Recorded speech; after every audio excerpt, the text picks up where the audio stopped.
Welcome to today's Explainer. Let me kick things off with a question that might just completely flip how you view the internet. Do you actually own your digital home? I mean, think about the very foundation of the web you use every single day.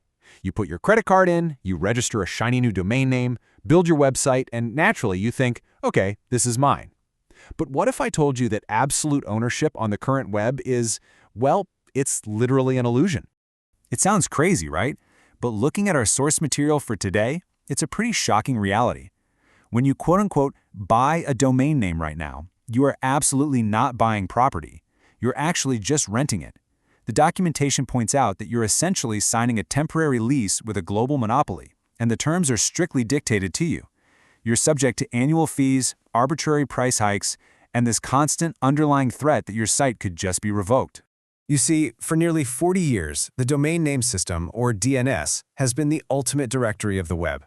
It's basically the internet's master phone book that translates human URLs like google.com into those complex IP addresses needed to route data. But here's the catch. While our entire lives, our economies, and our democratic processes have migrated online, the directory running it all has remained stubbornly centralized. So today, we're unpacking a source that explores a radical new technology aiming to break that monopoly once and for all. Okay, let's dive right into this. Section 1. The Domain Ownership Illusion. Now, as you probably know, typing a URL triggers a massive multi-step lookup that happens in literal milliseconds. It's like a giant puzzle. It starts with your local resolver asking one of just 13 logical root servers at the very top, then moves down to the top-level domain name server, and finally hits the authoritative name server holding the actual IP address. And look, it's a marvel of engineering for sure, but structurally, it's a very strict top-down tree. Everything trickles down from one single, highly centralized root zone. And sitting right there at the very top of that tree is ICANN, the Internet Corporation for Assigned Names and Numbers. Established back in 1998, this California-based nonprofit is basically the sole decision-maker for the Internet's master database. They ultimately decide what top-level domains are allowed to exist and exactly who gets to run them. Take a look at this centralized hierarchy. Notice the long chain of commercial middlemen you have to go through. ICANN manages that root zone, and they contract with registries, like VeriSign, who operates .com. Then those registries work with the consumer-facing registrars, the GoDaddies and Namecheaps of the world. And way down at the absolute bottom of this entire pyramid are the registrants. That's us, the end users. We're stuck at the very bottom, basically just renting our digital space from the layer above us. Moving on to Section 2, let's look inside the ICANN monopoly. The source outlines some severe structural vulnerabilities with this centralized setup. It essentially argues that building a business on traditional DNS is kind of like renting a fragile digital apartment where the landlord can change the locks, hike the rent, or evict you at a moment's notice. First off, you've got the rental trap. If you miss a single renewal email, boom, you can lose your brand overnight. Then there's the risk of censorship and seizure. Registries and registrars can unilaterally freeze a domain if they're pressured. And finally, geopolitical risks.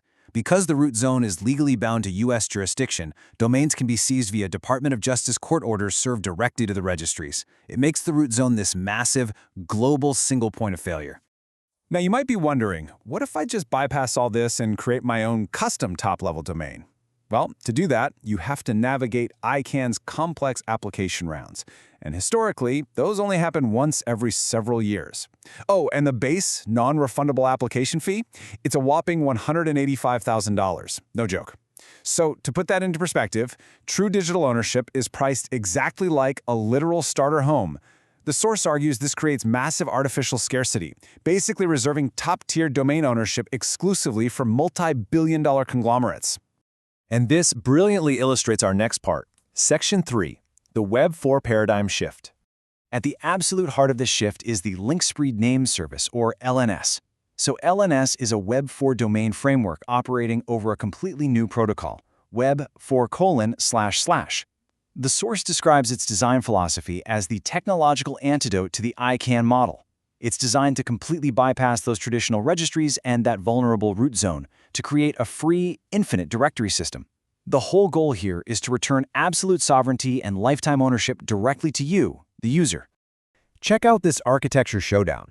It's a stark contrast. The vulnerable legacy HTTP and IP framework relies entirely on a centralized root zone pointing to corporate cloud IP addresses. But LNS? It points to cryptographically secured addresses hosted entirely across a decentralized peer-to-peer network.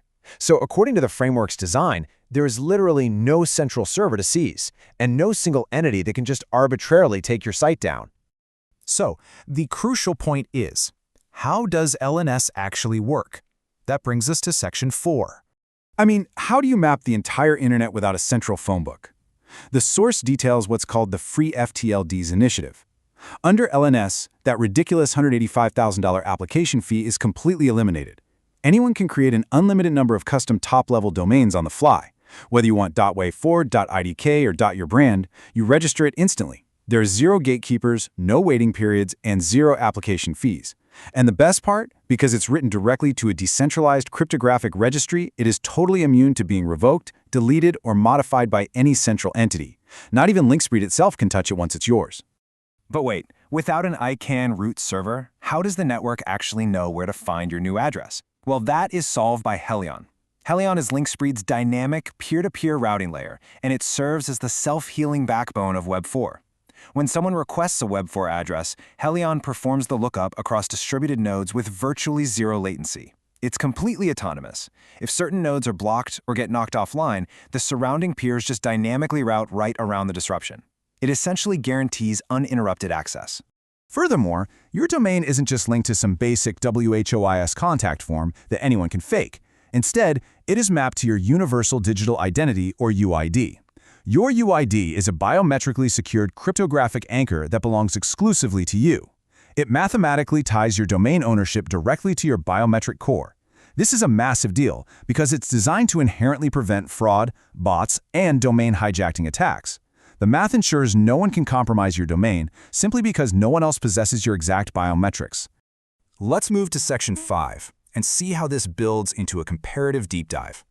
As the source points out, putting them side by side really highlights a stark contrast in both economics and security. On one side, we have the traditional rental model of ICANN.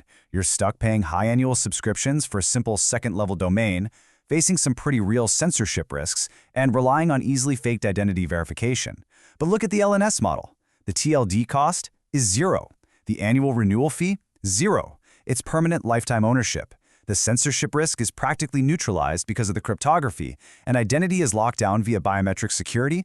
It's honestly a real game changer.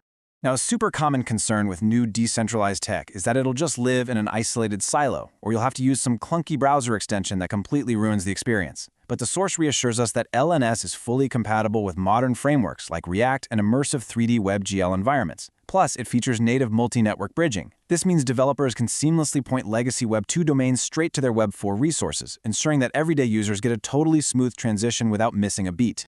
So, on to Section 6, the sovereign digital future. Let's talk about why this actually matters to you. This whole architectural shift paints an amazing picture of what true digital sovereignty looks like. Imagine the real-world applications of claiming your own digital territory. A creator can launch an entire independent network under .creator without ever paying a cent to a registrar. An organization can build a decentralized global cooperative under .coop, entirely safe in the knowledge that no single state actor or legal jurisdiction can arbitrarily shut them down. And as an individual, you can anchor your private files, your communication keys, and your financial wallets to a .me domain that is mathematically bound to you for life with absolutely zero renewal fees.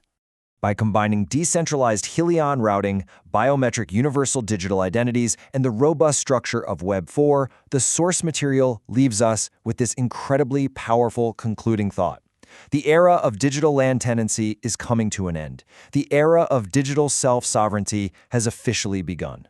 We're literally watching a vision unfold where we move from a web of fragile renters to a web of permanent sovereign owners. The architecture being proposed here is fundamentally shifting the foundation right beneath our feet. It's aiming to completely remove the middlemen and put control directly back into your hands. So as this landscape evolves and lifetime digital ownership becomes a reality, what will you build on your sovereign territory? Thanks for joining today's Explainer, and we'll catch you in the next one.